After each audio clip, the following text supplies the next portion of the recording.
पूरा किया करो विषय पक्ष में अपने विचार व्यक्त करें। विषय पक्ष सबसे पहले यहाँ पर मैंने माननीय अतिथियों, दर्शकों व श्रोताओं से मेरा सादर नमस्कार। मेरा नाम आयुष पाल है, मैं कक्षा 10 का छात्र हूँ। मैं आज यहाँ अंतर विद्यालय वाद विवाद प्रतियोगिता में भाग लेकर युवाओं में ही समाज व राष्ट्र में परिवर्तन लाने की शक्ति है, इस विषय का पक्ष लेते हुए अपने विचार आप सभी के सामने प्रस्तुत करने के लिए आया हूँ। सभी जानते हैं कि युवा एक समाज और राष्ट्र की रीढ़ होती है। युवा किसी भी देश व समाज को एक नए शिखर की ओर ले जा सकता है। यदि वर्तमान भारत की बात की जाए तो ये विश्व का सबसे बड़ा युवा देश है। समाज को बेहतर बनाने और उसे उज्जवल भविष्य प्रदान करने में सबसे मुख्य योगदान युवा का ही होता है। इतिहास इस बात के लिए गवाह है कि आज तक जितने भी राजनीतिक क्रांतिकारी परिवर्तन हुए, चाहे वह राजनीतिक हो, सांस्कृतिक हो या वैज्ञानिक, सबके मुख्य आधार युवा रहे हैं। भारत में भी युवाओं का अपना एक समृद्ध इतिहास है। यदि वर्तमान भारत की बात की जाए तो ये विश्व का सबसे बड़ा युवा देश है, जहाँ पर 25 वर्ष वाले लोग कुल जनसंख्या के 40% है, वहीं 35 वर्ष वाले लोग कुल जनसंख्या के 60% से कहीं ज्यादा है। इतना बड़ा जनसंख्या का आंकड़ा होते भी हमारा भारत देश सभी देशों में अव्वल नहीं है। कारण यह है कि हमारे देश अपने अधिकारों को तो जानता है, परंतु अपने कर्तव्यों को नहीं जानता।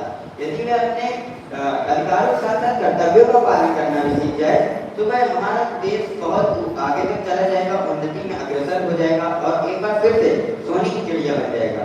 मैं ऐसे भारत का सपना देखता हूँ जहाँ पर भ्रष्टाचार, शोषण और हिंसा जैसी कुरीतियों का कोई स्थान ना हो। मेरे सपनों का भारत एक सुशिक्षित भारत है, जहाँ पर बेरोजगारी, अनपढ़ता और निरक्षरता का कोई स्थान ना हो। मेरा सपना है कि हमारा भारत देश एक सुशिक्षित भारत बने और हमारे देश के नियोजन ऐसी शिक्षा लागू करें जिससे हमारे देश के युवकों के लिए व्यवसाय और साथ ही साथ नौकरियां सुरक्षित हो। जरूरी नहीं कि 25 या 35 वर्ष का व्यक्ति ही युवा हो, युवा एक 80 वर्ष का व्यक्ति भी हो सकता है, परंतु तब जब उसके सीने में देश के लिए कुछ करने की आग हो। अतः मैं अंत में कुछ पंक्तियां प्रस्तुत करना चाहूंगा जो युवकों को और युवाओं को प्रेरित करेंगी और उनके उज्जवल भविष्य के लिए उन्हें योगदान करेंगी। तो पंक्तियां यह है कि युवा हो तुम, शक्ति हो तुम, देश की तरक्की में परिवर्तन हो तुम। युवा हो तुम, शक्ति हो तुम, देश की तरक्की में परिवर्तन हो तुम। युवा हो तुम, देश का सितारा, तुम्हारे मेहनत से ही होगा जगत में उजियारा, जगत में उजियारा। ज्यादा वक्त न लेते हुए मैं अपनी बात को यहीं विराम देना चाहूंगा और आप सभी के कीमती वक्त देने के लिए मेरा दिल से धन्यवाद।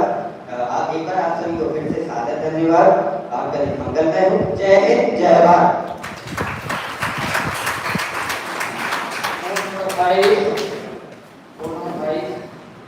विषय विपक्ष। सुप्रभात आदरणीय माननीय अतिथिगण एवं सुप्रभात आदरणीय माननीय अतिथिगण एवं महानुभावों एवं मेरे प्रिय भाइयों और बहनों, मैं कक्षा 9 छात्र आप सबका हार्दिक अभिवादन करता हूँ। आप सभी के द्वारा अपने विचार प्रस्तुत करने का मौका प्राप्त हुआ। आज मैं आप सभी के समक्ष आज की हो रही प्रतियोगिता के विषय युवा में भी विकास और समाज परिवर्तन लाने के बारे में बताने का चाहूंगा। मेरा आप सभी के द्वारा निवेदन है कि क्षमा करें। किसी भी देश का भविष्य उसकी वर्तमान पीढ़ी या युवा वर्ग के हाथ में होता है, जिन्हें आगे चलकर देश की बागडोर संभालनी होती है और आने वाली पीढ़ी के लिए एक बेहतर भविष्य और अच्छे साधनों का इंतजाम करना होता है। इस की कंपटीशन में प्रतियोगिता है जो कर्म वो आज से बेहतर हो, जिसके लिए आज का समझना बहुत जरूरी है, मगर आजकल ऐसा नहीं हो रहा है। आज का युवा विदेशी संस्कृति से बहुत ही ज्यादा प्रभावित हो रहा है। वो विदेशी संस्कृति को ही अपनाना चाहता है, वहाँ पर पढ़ना लिखना रहना चाहता है।